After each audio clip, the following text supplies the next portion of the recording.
જય સ્વામિનારાયણ મિત્રો, આજે આપણે જોઈશું what is action verb or main verb in English medium or some teachers they use action verb or main verb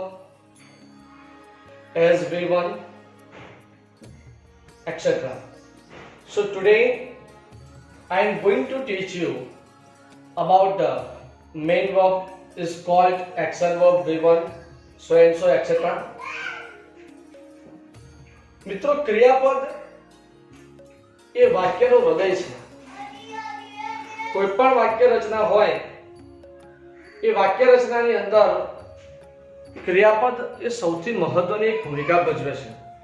તમે જ્યારે કોઈ પણ વાક્ય લખવા તરફ જઈ રહ્યા છો, વાક્ય બે પ્રકારના હોય છે. એક તો ક્રિયાવાળું વાક્ય અને બીજું ક્રિયા વગરનું વાક્ય. ક્રિયા વગરનું વાક્ય એ જે તે પરિસ્થિતિ સૂચવતી હોય છે, પરંતુ જ્યારે ક્રિયાવાળું વાક્ય હોય છે એ ક્રિયાનો અર્થ સૂચવતું હોય છે. કહેતા એ ક્રિયા ચાલુ છે કે રોજિંદી ક્રિયા છે કે ભૂતકાળમાં બની ગયેલી ક્રિયા છે કે ભવિષ્યમાં ક્રિયા થશે કે થઈ ગયેલી છે કે થનારી છે કે થઈ ગયેલી હશે, એવા કાળના અનુસંધાનમાં અને વાક્યના અનુસંધાનની અંદર યોગ્ય ક્રિયાપદનો ઉપયોગ કરવામાં આવે છે. મિત્રો, આપણે લાસ્ટ વિડીયોમાં વાત કરેલી કે ક્રિયા કેટલી હોય તો અસંખ્ય ક્રિયાઓ છે. કારણ કે આ પૃથ્વીલોક પર દરેક સજીવ એ પછી મનુષ્ય હોય, પશુ પક્ષી હોય, વસ્તુ હોય કે ગમે તે વસ્તુ નિર્જીવ છે, પરંતુ ટેકનોલોજીના માધ્યમથી આજે પણ એક ક્રિયા કરતી થઈ ગઈ છે. તો આવી તમામ એ પછી લિવિંગ્સ હોય કે નોન લિવિંગ્સ જેના માધ્યમથી કોઈ એક્શન થતી હોય, કહેતા કોઈ ક્રિયા થતી હોય, એ તમામ ક્રિયાઓ માટે વાપરવામાં આવતો કોઈ ચોક્કસ એક પદ, કહેતા કોઈ એક શબ્દ, એ શબ્દને ક્રિયાપદ તરીકે ઓળખવામાં આવે છે. મિત્રો, મેં એક શોર્ટમાં એની વ્યાખ્યા લખી છે કે વર્બ એટલે ક્રિયાપદ. તો ક્રિયા એટલે મેં તમને કીધું એ પ્રમાણે એક્શન, અને પદ એટલે શબ્દ એટલે ક્રિયાપદ. તો ક્રિયા માટે ઉપયોગ થતો શબ્દ અથવા તો ક્રિયા માટે ઉપયોગ થતો પદ એટલે કે ક્રિયાપદ. એ ક્રિયાપદના વિવિધ ઉપયોગો છે.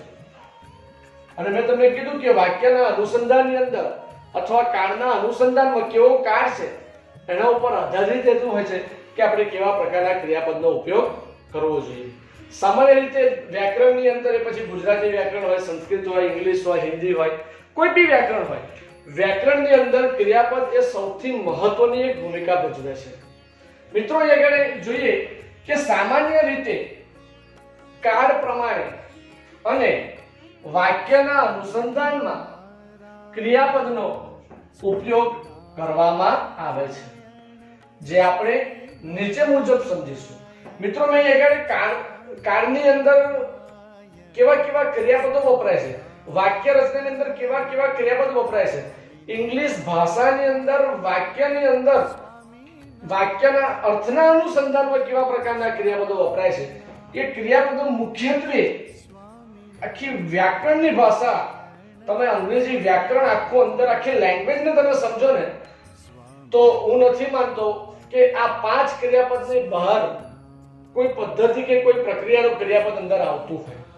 એવા સૌથી મુખ્યત્વે આ 5 ક્રિયાપદોનો જ ઉપયોગ થતો હશે, એનાથી બહાર બીજા કોઈ ક્રિયાપદનો ઉપયોગ થતો નથી. તો અહીં આગળ અલગ અલગ ક્રિયાપદો, જેમ કે મેઇન વર્બ એટલે મૂળ ક્રિયાપદ, એને V1 પણ કહેવામાં આવે છે. મિત્રો, એવી રીતે પાસ્ટ ઓફ વર્બ એટલે કે ક્રિયાપદનું ભૂતકાળનું રૂપ, જેને V2 પણ કહેવામાં આવે છે. એ રીતે પાસ્ટ પાર્ટિસિપલ એટલે કે ભૂતકૃદંત, એને V3 પણ કહેવામાં આવે છે. એ રીતે પ્રેઝન્ટ પાર્ટિસિપલ એટલે કે વર્તમાન કૃદંત, અને એવી જ રીતે ઇન્ફિનિટિવ એટલે કે ટુ વાળું ક્રિયાપદ. આ 5 મુખ્યત્વે ક્રિયાપદો છે જે વાક્યની અંદર ઉપયોગ કરવામાં આવતા હોય છે. તો મિત્રો અહીં આગળ મેં અલગ અલગ ક્રિયાપદોના માધ્યમથી અહીં આગળ 5 પુસ્તક છે એક જ ટેબલ, પણ એની અંદર 5 અલગ અલગ પાર્ટ પાડીને એક ક્રિયાપદ પોતે કેવું સ્વરૂપ ધારણ કરે છે એ ક્રિયાપદની આપણે મિત્રો આજે ચર્ચા કરવાની છે. દરેક મિત્રોનું અહીંયા ધ્યાન રહેશે. જેમ કે અહીંયા આગળ મેં વાક્યની શરૂઆતની અંદર એક પહેલું જે કોષ્ટક છે એ પાર્ટની અંદર મેઇન વર્બ એટલે કે મૂળ ક્રિયાપદ, એને મૂળ ક્રિયાપદે કહેવાય, એને ક્રિયાપદે કહેવાય, એને એક્શન ફોર્મ પણ કહેવાય, એને એક્શન વર્બ પણ કહી શકાય. તો આ જે ક્રિયાપદ છે એ રોજિંદા જીવનની અંદર વર્તમાનની અંદર આવા બધા ક્રિયાપદોનો ઉપયોગ થાય. જેમ છે go, speak, talk, come, drink, try, get, put, eat, read, write, ask, go, meet, get up, take bath, go to bed, sleep, ask, rest. તો હવે ઘણા બધા આપણી દૈનિક ક્રિયાઓમાં વપરાતા ક્રિયાપદો છે કે જે આપણે અલગ અલગ ક્રિયાપદોનો ઉપયોગ કરીએ છીએ. તો આવા ક્રિયાપદોને મેઇન વર્બ એટલે કે મૂળ ક્રિયાપદ એટલે કે ક્રિયાપદ આપણે ઓળખી શકીએ છીએ. એને V1 તરીકે પણ ઓળખવામાં આવે છે. મિત્રો આ વાત થઈ મૂળ ક્રિયાપદની એટલે કે ક્રિયાપદની વાત થઈ, V1 ની વાત થઈ. બીજા કોષ્ટકની અંદર એટલે બીજા વિભાગની અંદર આપણે પાસ્ટ ઓફ વર્બ એટલે કે ક્રિયાપદનું ભૂતકાળ, બરાબર? તો ક્રિયાપદ છે તો ક્રિયાપદનું ભૂતકાળનું રૂપ કેવી રીતે થાય? તો મિત્રો જેમ આપણે જોઈશું કે જે મૂળ ક્રિયાપદ જોયું તો વર્તમાનમાં ગો વપરાય, તો ભૂતકાળમાં આપણે ગોની ક્રિયાની વાત જેમ કે ગો એટલે જાવ, તો ભૂતકાળમાં કઈ ગયો એવી ભૂતકાળની વાત કરવી તો વેન વાપરવો પડે. જેમ કે અમે દરરોજ અંગ્રેજી બોલે છે તો આઈ સ્પીક ઇંગ્લિશ એવરી ડે, પણ અમે દરરોજ અંગ્રેજી બોલતા હતા અથવા અમે ગયા અઠવાડિયે અંગ્રેજી બોલ્યા તો I spoke English every day when I was in hostel, અથવા તો I spoke English in the class yesterday. તો જો ભૂતકાળની વાત આવી તો મેં સ્પીક ના વાપર્યું પણ શું વાપર્યું? સ્પોક. એ રીતે ટોક તો ટોક, કમ તો કેમ, ડ્રિંક તો ડ્રાઇંક, ટ્રાય તો ટ્રાઇડ, ગેટ તો ગોટ, પુટ તો પુટ. તો આપણે આ જે મૂળ ક્રિયાપદ છે એનું ભૂતકાળનું ક્રિયાપદ એટલે કે V2 કેવી રીતે થયું એ આપણે સમજ્યા. ત્યારબાદ આપણે મિત્રો ત્રીજા પાઠની અંદર જોઈશું તો પાસ્ટ પાર્ટિસિપલ એટલે કે ભૂત કૃદંત. તો ભૂત કૃદંત એટલે શું? તો મિત્રો અહીંયા આગળ જોઈશું કે મૂળ ક્રિયાપદ, ભૂતકાળનું ક્રિયાપદ અને ભૂત કૃદંત.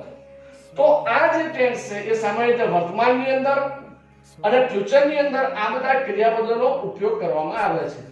આ ક્રિયાપદો છે ક્રિયાપદનો ભૂતકાળ, એ ભૂતકાળની અંદર જ ઉપયોગ કરવામાં આવે છે. અને આ જે ક્રિયાપદો છે કહેતા પાસ્ટ પાર્ટિસિપલ એનો ઉપયોગ present perfect tense, past perfect tense, future perfect tense, perfect modal auxiliaries અને જ્યારે આપણે એક્ટિવ માંથી પેસિવ માં રૂપાંતર કરીએ છીએ ત્યારે પેસિવ ની અંદર આ ભૂત કૃદંતનો ઉપયોગ કરવામાં આવે છે. આ મૂળભૂત આ તબક્કાની વાત છે, આ ખાસ યાદ રાખવાની વાત છે કે આપણે આ પરફેક્ટ ટેન્સીસ ની અંદર ઉપયોગ થાય છે, સાથે સાથે પેસિવ ની અંદર જ્યારે એક્ટિવ માંથી પેસિવ માં રૂપાંતર કરશો ત્યારે મિત્રો તમને ક્રિયાપદનું કહેતા વર્બનું પાસ્ટ પાર્ટિસિપલ કહેતા ભૂત કૃદંત આવડવું ખૂબ જ જરૂરી છે. એવી રીતે અહીં આપણે આગળ જોઈશું પ્રેઝન્ટ પાર્ટિસિપલ. તો પ્રેઝન્ટ પાર્ટિસિપલ ની અંદર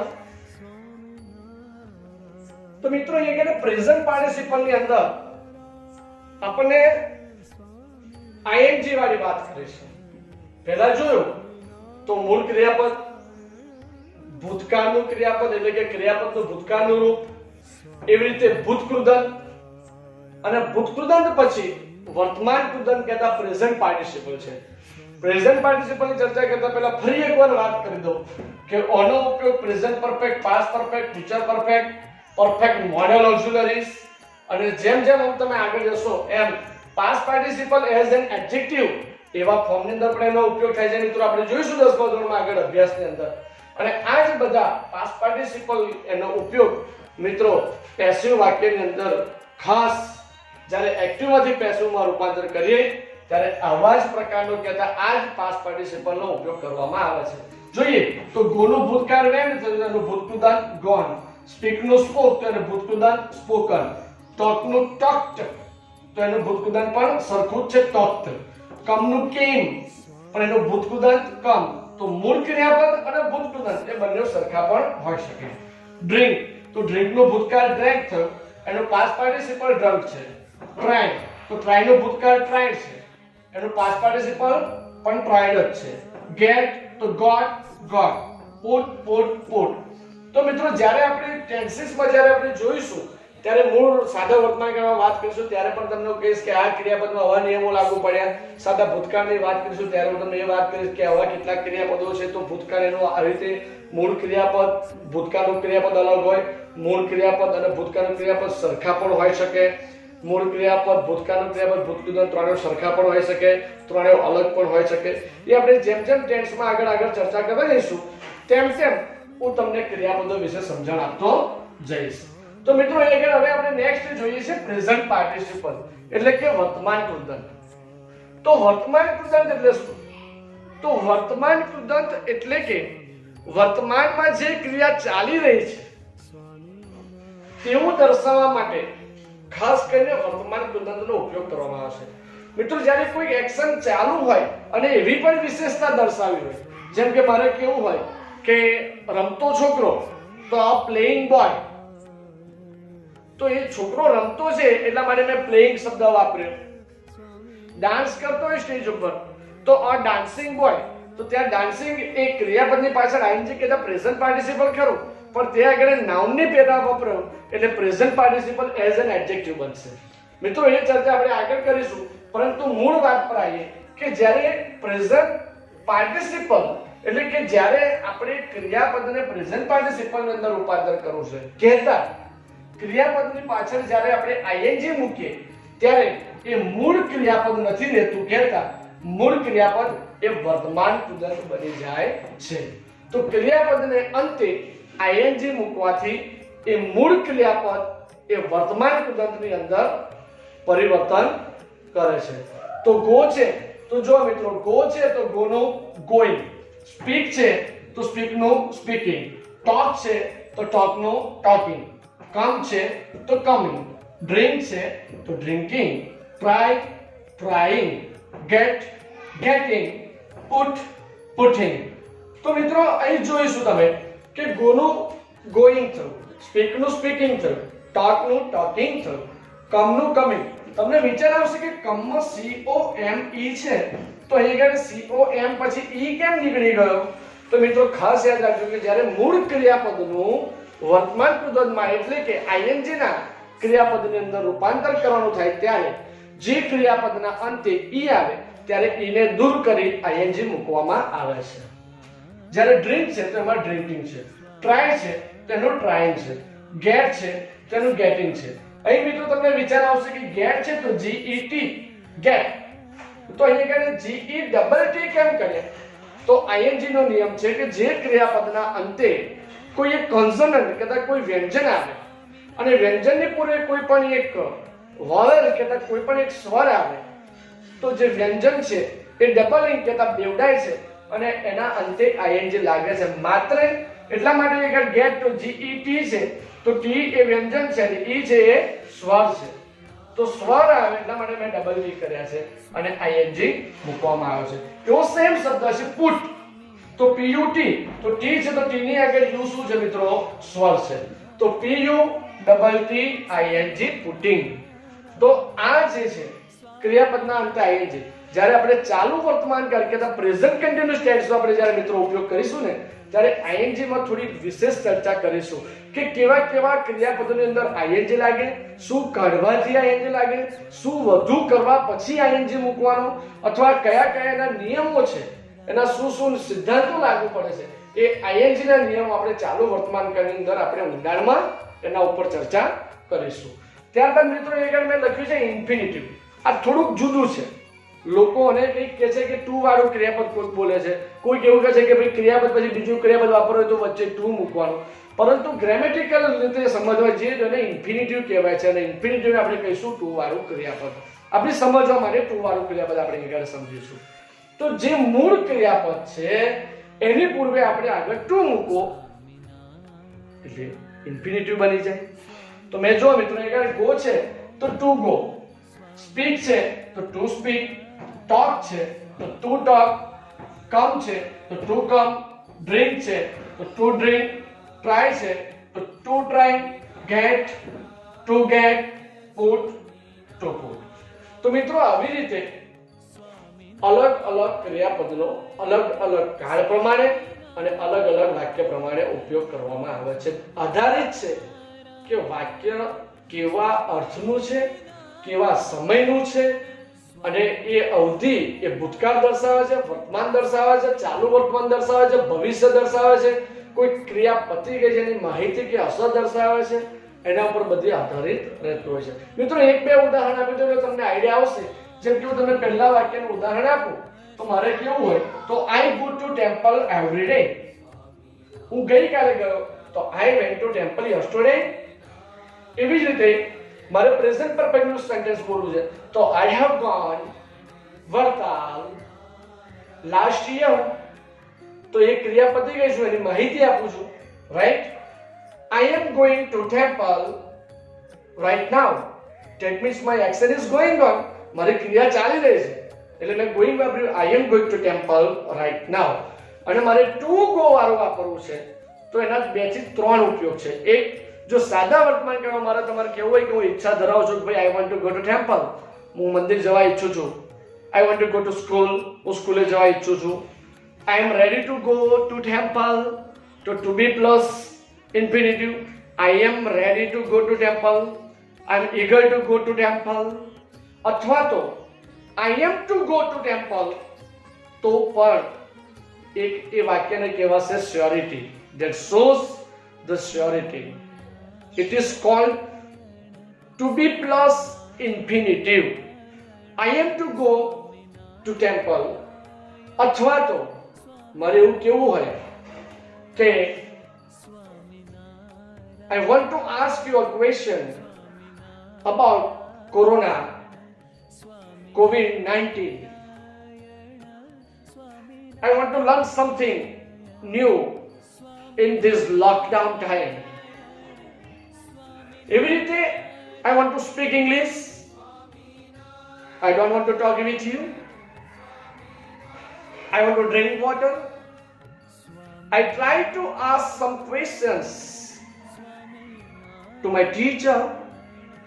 Every day I would like to get good knowledge during this time. I try to put my knowledge in this matter. તો મિત્રો આવી રીતે ઇન્ફિનિટીનો ઘણો બધો ઉપયોગ કરવામાં આવે છે. તો આ છે મૂળ ક્રિયાપદો કહેતા V1 એને મેઇન વર્બ પણ કહેવાય છે. આ છે ભૂતકાળના ક્રિયાપદો એટલે કે પાસ્ટ ઓફ વર્બ એટલે કે V2 પણ કહેવામાં આવે છે. એ રીતે પાસ્ટ પાર્ટિસિપલ એટલે ભૂત કૃદંત એટલે કે V3 પણ કહેવામાં આવે છે. એ રીતે વર્તમાન કૃદંત એટલે કે ક્રિયાપદના અંતે ing જે ચાલુ કાળની અંદર ઉપયોગ કરવામાં આવે છે અથવા ચાલુ વિશેષણના સ્થાન માટે પણ ઉપયોગ કરવામાં આવે છે. અને આ છે ઇન્ફિનિટિવ એટલે કે ટુ વાળા ક્રિયાપદો જેનો પણ ખૂબ જ વિશિષ્ટ અને બહોળા પ્રમાણની અંદર ગ્રામરમાં બોલવાની અંદર લખવામાં કે ગમે તે રીતે બહુ જ વધુ પડતો ઉપયોગ કરવો જરૂરી છે. એ શીખવા પણ જરૂરી છે, એના ઉપયોગ પણ શીખવા જરૂરી છે.